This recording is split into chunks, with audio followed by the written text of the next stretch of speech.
Hi everybody, it's Ixie and I'm back with another Nine Inch Nails song analysis. This time I'm going to be analyzing more than just the harmony. The rhythm, the voicing, the arrangement, the production. The song I'm talking about is also on the Fragile, just like you imagine.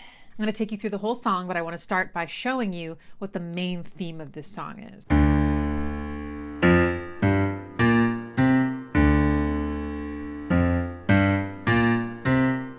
This song is in a very unusual time signature. Not in 4/4, 3/4, or 6/8, which are the time signatures that you're most used to hearing in popular music. It's actually in 5/4 or 10/8, depending on how you interpret it. Counting in 5/4, 1, 2, 3, 4, 5, 1, 2, 3, 4, 5. Counting in 8, 1, 2, 3, 4, 5, 6, 7, 8, 9, 10. 1, 2, 3, 4, 5, 6, 7, 8, 9, 10. I don't hear it in one long string of 10 notes. There's actually a pulse within that grouping of 10, which is a measure of 4, and then a measure of 3, and then another measure of 3. 1, 2, 3, 4. 1, 2, 3, 1, 2, 3, 1, 2, 3, 4. 1, 2, 3, 1, 2, 3. The snares are kind of giving me clues that this is how I'm kind of supposed to feel it. This is the snare.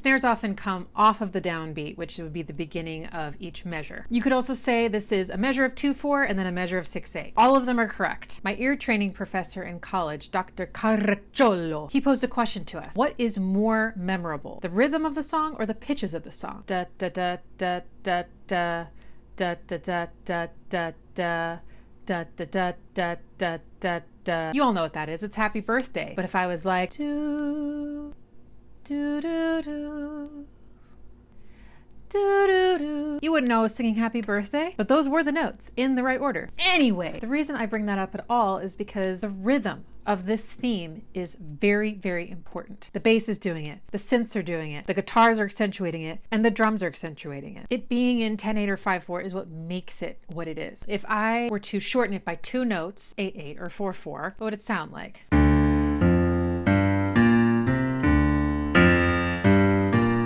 That's cool, but that's not it. What makes it unique is this sort of sinking into these first 2 beats. Quick, quick, quick, quick. And if you've never heard this before, you might think it's going to keep going, and it sort of falls before you expect it, and it does it every time. It accentuates the fall by going. This bass line is it's almost a melody. And I feel like he's done that before. He did that in The Frail as well. Melody was more like an exploratory harmony, but also a melody, but a harmony. What is that? A harmelody? That's what it is. So what happens when the bass line is the melody? I mean, I don't know. Trent knows. If the foundation is the bass and it's the most memorable part of the song, then the rest is just an exploration. And I really admire the way he does that. This whole song is a process of him trying out different harmonies over this bass line melody and seeing what happens. Just like you imagined is in D minor. The chord progression, it is never played. He never plays it. You have to infer that. We can do that by stacking a triad on top of each of these bass notes.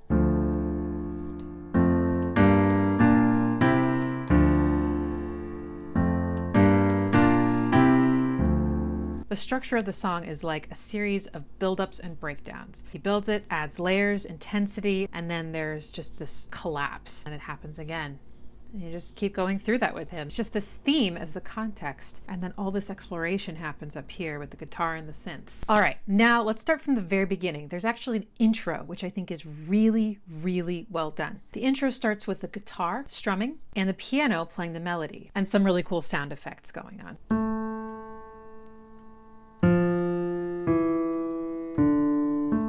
The chords underneath is an inverted B flat major chord or a flat 6, and then a D minor chord, which is the tonic.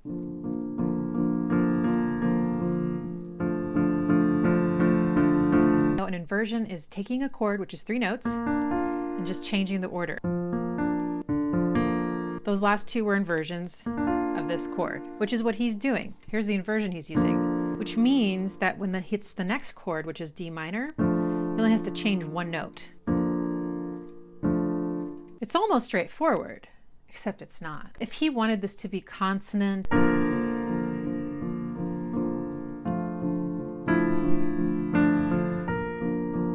but that's not what he does.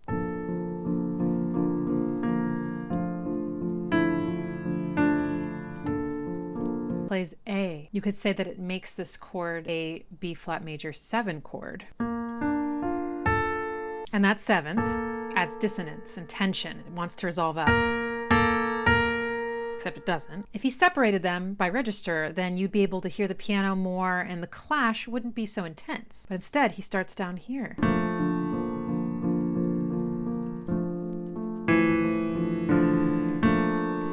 And that's the very first chord that you hear with this prominently featured. That is unusual. Most of the time in popular music, first chord, it's probably the tonic, and if it's not, it's stable. There are 2 minor seconds in this intro. This one and this one. Minor seconds are really dissonant. There's so much tension. It's arguably the most tense interval on the whole keyboard. Those frequencies are very similar, and you could hear them battling, like wah, wah, wah, wah, wah, wah. And the way it's arranged. You got the guitar strumming, so it very quickly covers up the A. It's like the A is just at the beginning and then it fades away. So to me, this creates the experience of, I don't actually know what chord is being played right now. Is it this or is it this? All this to say, he's disorienting us from the very first chord. And then the bass comes in with our theme.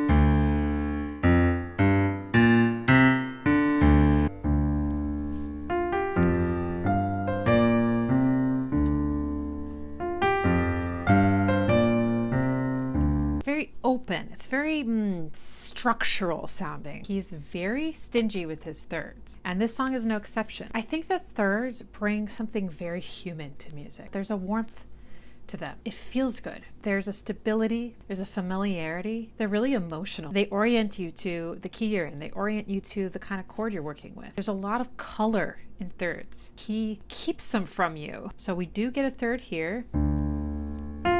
But it's just a passing note. It's just like a little blip. You don't even get to experience its thirdness. Because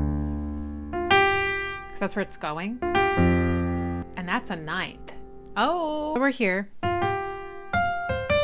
And then this like screechy guitar comes in with this like gliding note.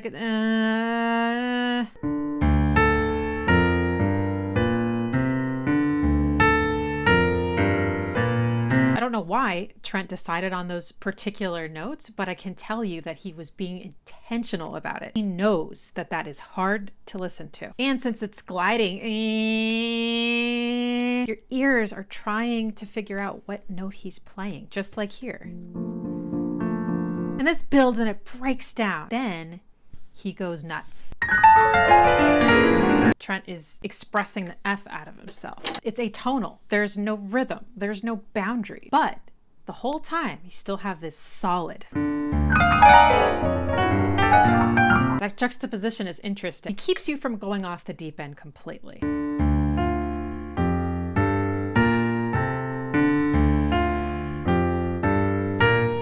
I like how he's sort of climbing both at the same time. And this is the one harp melody that has the same rhythm as the main theme. And it sounds to me like it's struggling. The guitar, it's like,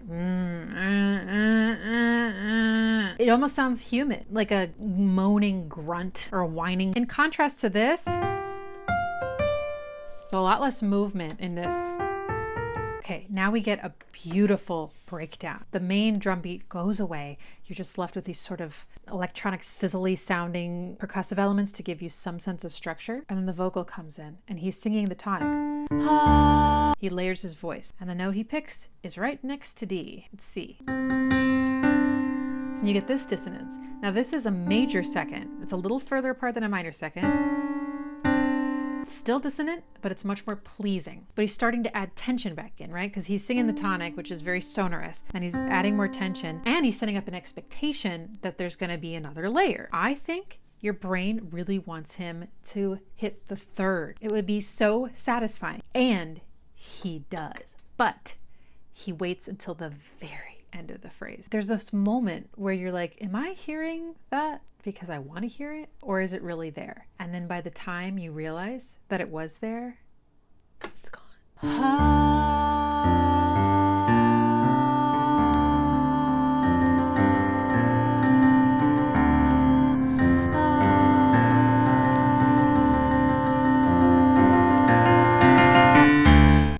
resolves this for you with the third. He kind of yells it at you. Ah! It's just so fraught.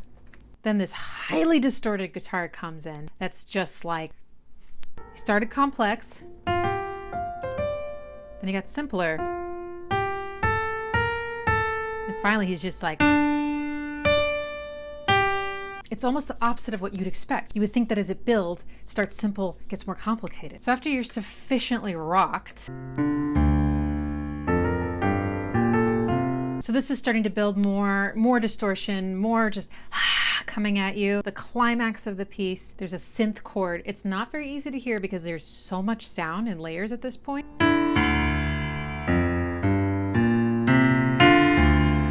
So you do get the resolution, but it's actually so very covered up, you might not even be able to hear it. And who knows, maybe I'm making it up. So it climaxes, and what it collapses into is one of the most genius arrangement choices in music history.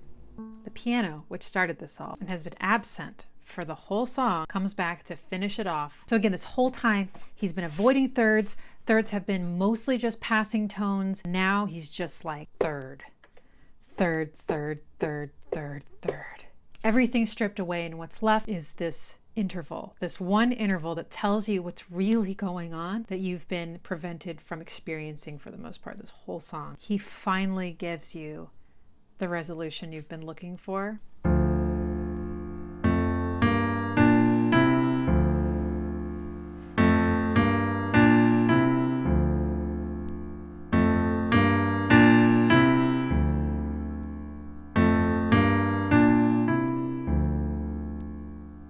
It's notable, though, that they aren't actually thirds, they're tenths. That voicing matters because it sounds different.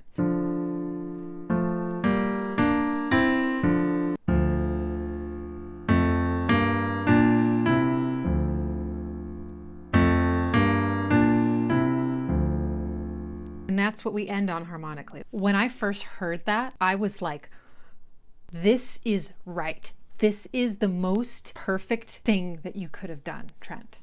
Thank you. I could honestly talk about this song for like 3 hours, but I hope that this gives you a deeper appreciation for it because it's really quite genius. Comment below if you learned something new in this video. I have some other Nine Inch Nails requests that I'm going to be working on, as well as some other music. Let me know in the comments below if you'd like me to analyze a piece of music that you love in this way. I will find things about it that are unique and special and notable. All right, everybody, thanks so much for tuning in, and I will see you next time. Just like you imagined is in D minor. Oops.